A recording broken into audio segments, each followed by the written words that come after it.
श्री कृष्ण कहते हैं कि जो कार्य आज तुम्हें दर्द दे रहा है, कल वही तुम्हारी सबसे बड़ी ताकत बनकर उभरेगा। झोंक दिया हुनर को मेहनत की भट्टी में, कुछ तो काबिल जरूर बनेंगे। घर बड़ा हो या छोटा ये मायने नहीं रखता, उस घर में एक दूसरे के प्रति प्यार और सम्मान कितना है ये मायने रखता है। घर की जिम्मेदारियां निभाते निभाते खुद की खुशी, खुद के सपने तक भूलने पड़ते हैं। अपनी वाणी को शुद्ध रखिए, संस्कारों की ये पहली अमानत होती है। अगर धैर्य करोगे तो मिलेगा, गुरूर करोगे तो गवाओगे।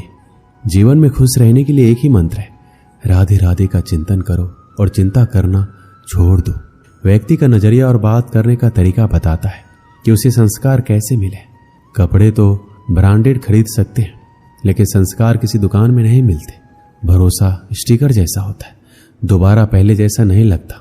जीवन को समझाने के लिए पीछे मुड़कर देखें और जिंदगी जीने के लिए हमेशा आगे देखें। वक्त और प्यार दोनों जिंदगी में खास होते हैं। वक्त किसी का नहीं होता और प्यार हर किसी से नहीं होता।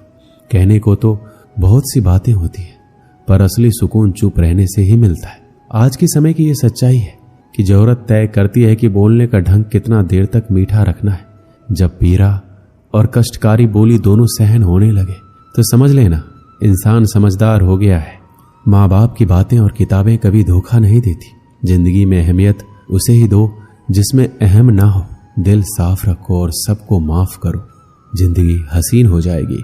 हर इंसान के साथ इतनी खूबसूरती के साथ रिश्ता निभाओ कि लोग आपको खोने से डरे, आप लोगों को खोने से नहीं।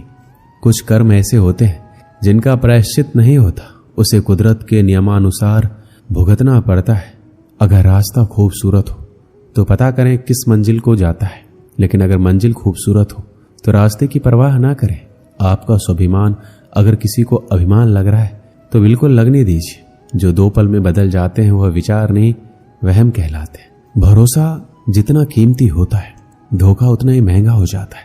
ताश का जोकर और अपनों की ठोकर अक्सर बाजी घुमा देते हैं। कभी फुर्सत में अपनी कमियों पर गौर करना, दूसरों का आईना बनने की ख्वाहिश मिट जाएगी। नियत से ईश्वर खुश होते हैं और दिखावे से इंसान। मिली थी जिंदगी किसी के काम आने के लिए, पर वक्त बीत रहा है कागज के टुकड़े कमाने के लिए। रिश्तों को बनाए रखने का सिर्फ एक ही शर्त है, किसी की कमियां नहीं अच्छाइयां देखिए। समय उनका इंतजार करता है जो उसका इस्तेमाल करना जानता है। समय दिखाई नहीं देता, लेकिन बहुत कुछ दिखा जाता है। अकेले ही गुजरती है जिंदगी। लोग तसल्लियां तो देते हैं पर साथ नहीं। पत्थर में एक कमी है कि वो पिघलता नहीं है, मगर एक खूबी भी है कि वो इंसान की तरह बदलता नहीं है। भरोसा उस पर करो जो तुम्हारी 3 बातें जान सके, हंसी के पीछे का दर्द, गुस्से के पीछे का प्यार और आपके चुप रहने की वजह। जल्दी जागना हमेशा ही फायदेमंद होता है, फिर चाहे वो नींद से हो या अहम से या फिर वहम से। प्रशंसा चाहे जितनी कर लो, अपमान सोच समझ कर करना, क्योंकि अपमान वो उधार है जो अवसर मिलने पर ब्याज सहित लौटता है। जीवन एक ऐसा रंगमंच है जहां किरदार को खुद पता नहीं होता अगला दृश्य क्या है। रिश्तों की चाय में शक्कर जरा माप के रखना चाहिए। फीकी हुई तो स्वाद नहीं आएगा, ज्यादा मीठी हुई तो मन भर जाएगा। प्रेम सदा माफी मांगना पसंद करता है और अहंकार सदा माफी सुनना पसंद करता है। इज्जत किसी इंसान की नहीं होती, जरूरत की होती। जरूरत खत्म तो इज्जत खत्म, यही दुनिया का सच है। जीवन में कभी भी मुसीबत आए तो किसी से मदद मत मांगना, क्योंकि मुसीबत थोड़ी देर की होती है और एहसान जिंदगी भर का रह जाता है। आप कब सही थे इसे कोई याद नहीं रखता, लेकिन आप कब गलत थे इसे सब याद रखते हैं। ठंड में हाथ काम नहीं करते और घमंड में दिमाग काम नहीं करता। छोटी छोटी बातों पर वही लोग गुस्सा करते हैं जिन्हें हमारी फिक्र होती है। बुराइयां ढूंढने का शौक है तो शुरुआत खुद से कीजिए, दूसरों से नहीं। जिंदगी में अगर खुश रहना है तो दूसरों की बकवास को अनदेखा करना सीखो। मुसीबत आए तो ये मत सोचना कि अब कौन काम आएगा, बल्कि ये देखना कि अब कौन साथ छोड़कर जाएगा। किसी ने सच ही कहा है, इंसान आपका मोल कभी नहीं समझ पाएगा जिसके लिए आप हमेशा हाजिर रहते हैं। सच्चे व्यक्ति को खुद के ऊपर घमंड तभी आता है जब सच्चाई के साथ अड़िग होकर खड़ा होता है। माचिस किसी दूसरी चीज को जलाने से पहले खुद को जलाती है।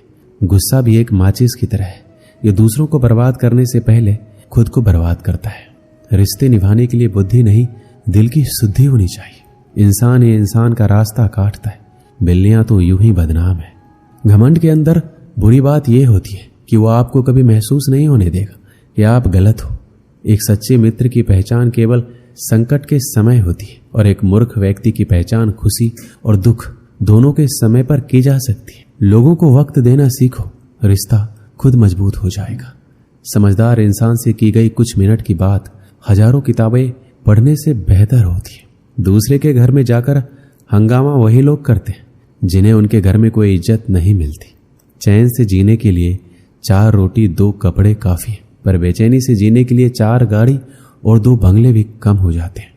जो आपके खुश होने पर खुश और दुखी होने पर दुखी हो जाए, उससे ज्यादा प्यार आपको कोई नहीं कर सकता है। जब तक तुम्हारे पास पैसा है, दुनिया पूछेगी भाई तू कैसा है। लोग आईना देखना छोड़ देंगे अगर आईने में चित्र की जगह चरित्र दिखाई देगा तो। कड़वा सत्य, किसी भी व्यक्ति को ज्यादा सुधारना चाहोगे तो आपका दुश्मन बन जाएगा। जब कोई नया मिल जाता है तो पुराना रिश्ता ऐसे खत्म हो जाता है जैसे कभी था ही नहीं। छोटी सी होती है ये जिंदगी, इसे हंसकर जियो, क्योंकि लौटकर सिर्फ यादें आती है, वक्त नहीं। जिनको खुद के ऊपर हौसला होता है वो अक्सर ही दूसरों के हाथ के नीचे इतराया नहीं करते।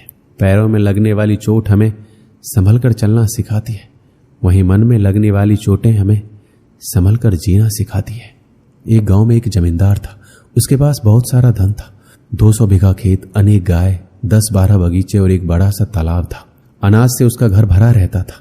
बर्तन भर के दूध, दही, घी रहता था। 100 टोकरी रोज बगीचे से फल आता था। तालाब में अनगिनत मछलियां थी। जमींदार के चारों तरफ से ही धन आता था। बगल के गांव के लोग भी उससे अनाज, फल, मछलियां आदि लेने आते थे। उसे किसी भी चीज की कमी नहीं थी। उसका जीवन एकदम आराम से चलता था। जमींदार का एक बेटा था, राम प्रसाद। जमींदार के मरने के बाद काम काज का सारा जिम्मा राम प्रसाद पे ही आ गया। राम प्रसाद को घर बैठे ही सारी सुविधा मिल रही थी।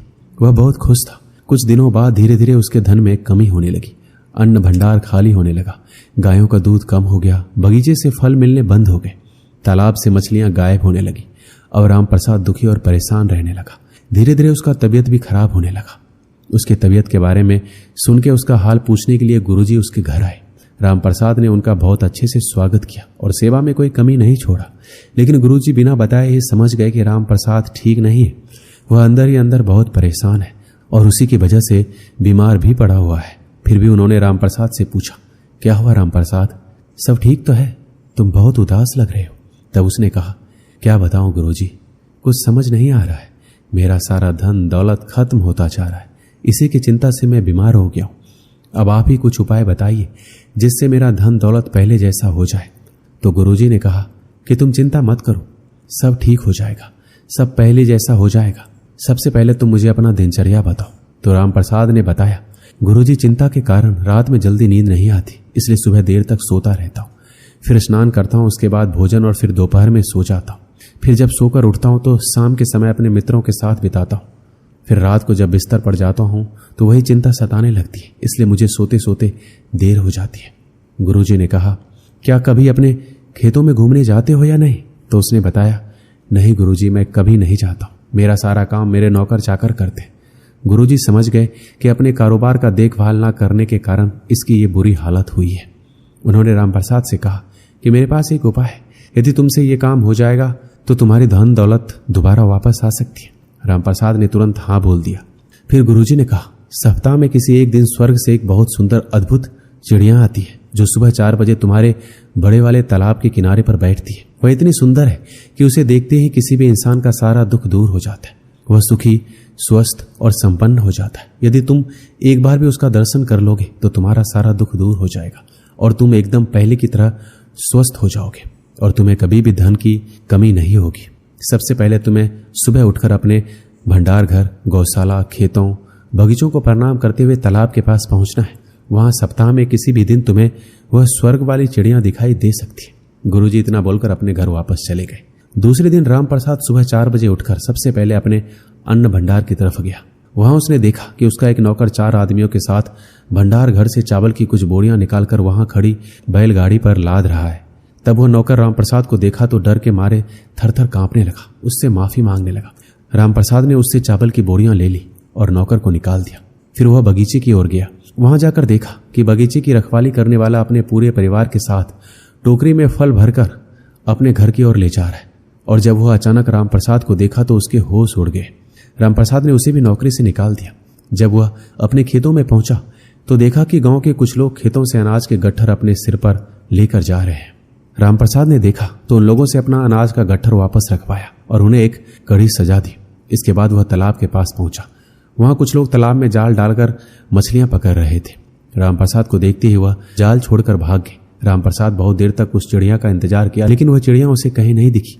फिर वह वापस अपने घर आ गया। रामप्रसाद अपने पुराने नौकर को निकालकर दूसरे नौकर को काम पर रखा। दूसरे दिन जब वो दोबारा उस अद्भुत चिड़िया को देखने निकला तो उसने देखा कि भंडार घर के सारे नौकर सो रहे हैं, कोई काम नहीं कर रहा है। फिर उसने सबको जगाया और अच्छे से काम करने को कहा। इसी तरह सब जगह घूम घूम कर देखा और सबको अच्छे से काम करने को कहा। तीसरे दिन जब वह सुबह बाहर निकला तो देखा कि उसके सारे के सारे नौकर बड़ी लगन से काम कर रहे हैं। कोई भी नौकर आलसपन नहीं दिखा रहा है। लेकिन उस दिन भी वह अद्भुत चिड़िया दिखाई नहीं थी। अब उसके यहाँ काफी दूध, फल और अनाज होने लगा। एक हफ्ते के अंदर ही उसके घर की स्थिति में काफी सुधार हो गया। सब हरा भरा हो गया। भंडार घर अनाज से भर गया।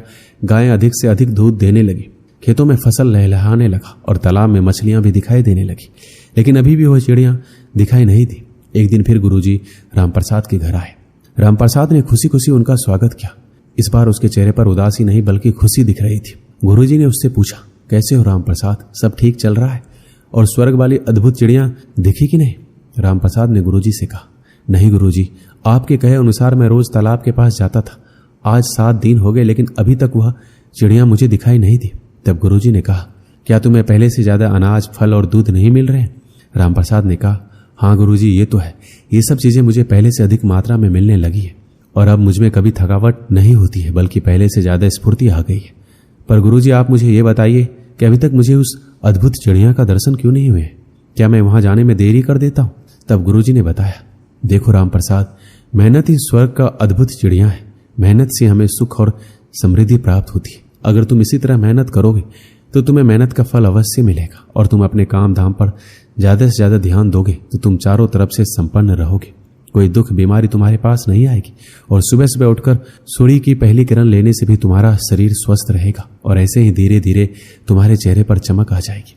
गुरुजी की कही सारी बात रामप्रसाद को समझ आ गई। वह जान गया कि मेहनत करने से ही लक्ष्मी की प्राप्ति होती है। उस दिन से वह वैसा ही करने लगा जैसा उसको गुरुजी ने कहा था। इसलिए कहते हैं कि मेहनत का फल हमेशा मीठा होता है। दोस्तों, इस वीडियो में बस इतना ही। मिलते हैं अगले वीडियो में। अपना ख्याल रखिएगा। जय श्री कृष्ण।